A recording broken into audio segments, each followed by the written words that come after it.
किसान भाइयों, अगर आप भी सरसों की खेती करना चाहते हैं तो आज की वीडियो में हम सरसों की खेती के संबंध में बहुत सारी जानकारी आपको देने वाले हैं। आज हम 5-6 बातें ऐसे बताएंगे जो अगर आप ध्यान रखते हैं तो आप भी सरसों में अच्छा उत्पादन ले पाएंगे। आज हम जानेंगे कि हमें कब सरसों की बुआई करनी चाहिए, कैसे हमें खेत की तैयारी करनी चाहिए, कैसे हमें खरपतवार का नियंत्रण करना है, कैसे बीज का उपचार करना है। इसके साथ साथ हम ये भी जानेंगे कि सरसों की फसल में हमें कब कितनी मात्रा में कौन कौन सी खादों का इस्तेमाल करना चाहिए। नमस्कार किसान भाइयों, SRJ खेती चैनल की एक नई वीडियो में आप सभी का स्वागत है। तो चलिए हम ज़्यादा आपका समय नहीं लेते हैं, वीडियो स्टार्ट कर देते हैं। किसान साथियों, अगर आप भी सरसों की खेती करते हैं और आपने पिछले साल अगर सरसों की कोई फसल लगाई हुई थी तो आप हमें नीचे कमेंट के माध्यम से यह ज़रूर बताएं कि आपने पिछले साल यानी 2022, 21, 20 में कौन कौन सी किस्में लगाई हुई थी और उसने कितना उत्पादन दिया हुआ था। मतलब हमारे इस कमेंट का मतलब ये भी रहता है कि बहुत सारे हमारे किसान साथी हैं जो तरह तरह की किस्में लगाते हैं। अब सभी किस्म को हम अपनी वीडियो में सम्मिलित नहीं कर सकते हैं, तो इसलिए जो जो नई किस्में हो या फिर कुछ अच्छी किस्में हो तो उनके बारे में हमारे किसान साथियों को पता चल सके। साथ में ये भी पता चल जाएगा कि आखिर यह वैरायटी, यह किस्म कितना उत्पादन देती है। तो अपना कीमती राय हमें नीचे कमेंट के माध्यम से साझा जरूर करिएगा। तो चलिए सबसे पहले हम जानते हैं कि हम सरसों की खेती कब कर सकते हैं, हमें सरसों की बिजाई बुआई कब करना चाहिए, बुआई करने का सबसे अच्छा समय क्या होता है। किसान साथियों, सरसों की बुआई करने का सबसे अच्छा समय होता है मध्य सितंबर से और अक्टूबर के महीने तक। नवंबर तक भी आप लगा सकते हैं, लेकिन जितना देर से लगाएंगे उतना कम उत्पादन मिलता है। तो 15 सितंबर से 15 अक्टूबर तक सबसे बेस्ट टाइम होता है। इसके बाद में 15 अक्टूबर से 25 अक्टूबर तक आप मध्यम वाली वैरायटी भी बोल सकते हैं, और 25 अक्टूबर के बाद आप नवंबर तक भी सरसों लगा सकते हैं। लेकिन बेस्ट टाइम अगर बोला जाए तो सितंबर के अंतिम सप्ताह से और अक्टूबर के प्रथम सप्ताह तक अगर आप लगाते हैं तो ये काफ़ी अच्छा समय माना जाता है। वैसे आप 15 सितंबर से और नवंबर तक आप सरसों की जो फसल है वो लगा सकते हैं। अब सबसे वैसे तो ज़्यादा देर में नवंबर में नहीं लगाना चाहिए, 25 अक्टूबर से 5 नवंबर तक कम से कम लगा देना चाहिए। इसके बाद में लगाते हैं तो भी उत्पादन कम मिलता है। इस बात का ध्यान रखिएगा, समय से आपको बुआई करनी चाहिए। अब ये तो हमने जाना कि हम सरसों की खेती कब कर सकते हैं। सबसे अच्छा समय अक्टूबर का महीना रहने वाला है, बस आप यही समझ लीजिए। अब हम बात करते हैं बीज उपचार। किसान साथियों, बीज उपचार भी आपको अवश्य करना चाहिए, लेकिन एक बात का ध्यान रखिएगा, हमारे जो पैकेट बंद बीज आते हैं, ज़्यादातर बीज जो होते हैं वो पहले से ही उपचारित होते हैं। तो आपको जब पैकेट वाले कोई भी बीज आप खरीदारी करिए तो पैकेट में ही लिखा रहता है कि ये बीज उपचारित है या नहीं है।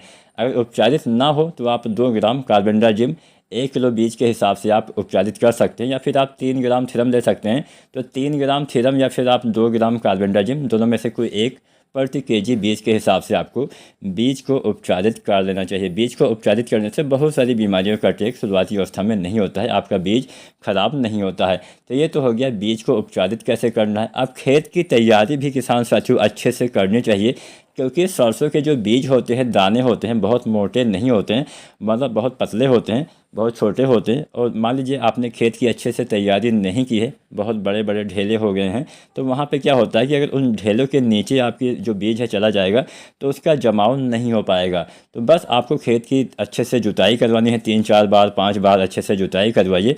मिट्टी भुरभुरी हो जानी चाहिए, इतना जुताई आपको अवश्य करवाना चाहिए। तो आप खेत की तैयारी भी अच्छे से करेंगे तभी अच्छा फ़ायदा मिलेगा। अब बात कर लेते हैं खरपतवार नियंत्रण के बारे में। किसान साथियों, खरपतवार भी हमारी सभी फसलों में जम आते हैं, सरसों में भी खरपतवार काफ़ी ज़्यादा जम आते हैं। तो सरसों में खरपतवार अगर मान लीजिए जमने से रोकना है तो उसके लिए बहुत ही आसान तरीका होता है। बीज की बुआई के बाद और 3 दिन के अंदर, मतलब बीज बुआई से 3 दिन के अंदर आपको जो आता है पेंडिमिथिलिन आता है, 1 से लेकर 1.5 लीटर प्रति एकड़ के हिसाब से आपको इसका इस्तेमाल करना है। पेंडिमिथिलिन 1 से 1.5 लीटर प्रति एकड़ खेत के हिसाब से इसका इस्तेमाल आप कोशिश करिए। जितना अच्छे से नमी रहेगी उतना अच्छे से ये दवा काम करेगी, इस बात का ध्यान रखना है। तो जैसे ही आप सरसों की बुआई करिए उसके तुरंत बाद आप इस दवा का इस्तेमाल कर सकते हैं, जिससे अच्छा नियंत्रण मिल जाएगा। 3 दिन तक अधिकतम आप इसका इस्तेमाल कर सकते हैं। अब यहाँ पे बात कर लेते हैं किसान साथियों खाद के बारे में। कौन सी खाद कितनी मात्रा में कब हमें डालना चाहिए, इसके बारे में भी किसान साथियों हम चर्चा कर ही लेते हैं। किसान साथियों खादों की बात हो रही तो यहाँ पे एक बात आपको और ध्यान देना चाहिए।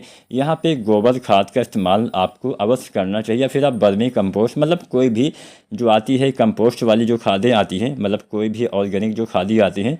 अब गोबर खाद थोड़ा सस्ती मिल जाती है तो ज़्यादातर किसान साथी इसी का इस्तेमाल करते हैं। गोबर खाद में लगभग संपूर्ण जो खाद की मात्रा होती है वो पाया जाता है। जैसे हम इंसानों के लिए दूध में लगभग संपूर्ण मात्रा मिल जाती है, तो हम गाय का दूध भैंस का दूध लेते हैं, उसी तरह से आप समझ लीजिए कि हमारी फसलों के लिए गोबर खाद काम करती है।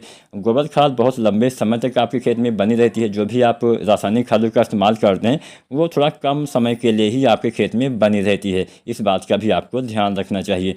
तो बात हो रही है कि खादों का इस्तेमाल, तो पहले तो गोबर खाद डालिए अंतिम जुताई के आसपास, इससे पहले आप गोबर खाद डाल के अच्छे से जुताई करवा दीजिए।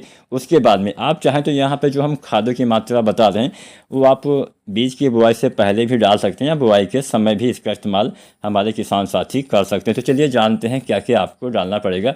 यहाँ पे हम 2-3 फार्मूले आपको बताने वाले हैं। बहुत सारे किसान साथी DAP डालते हैं, तो ज़्यादातर किसान साथी SSP खाद का भी इस्तेमाल करते हैं, यानी सिंगल सुपर फास्फेट का भी इस्तेमाल करते हैं।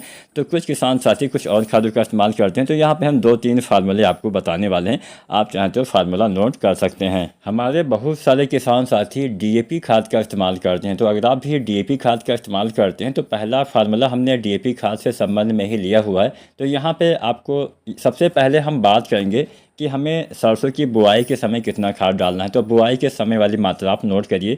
तो सरसों की बुआई से पहले या फिर बुआई के समय DAP आपको डालना है 25 से 30 किलो, साथ में यूरिया आपको डालना है 25 से 30 किलो, साथ में सल्फ़र आपको डालना है 4 या 5 किलो, जो 90 या 80% वाला सल्फ़र आता है 4 से 5 किलो सल्फ़र आप डालिए। साथ में डालिए पोटास लगभग 20 किलो। ये 3-4 चीज़ें आपको रोपाई के समय इस्तेमाल करना चाहिए। अच्छा लाभ किसान साथियों आपको मिलेगा।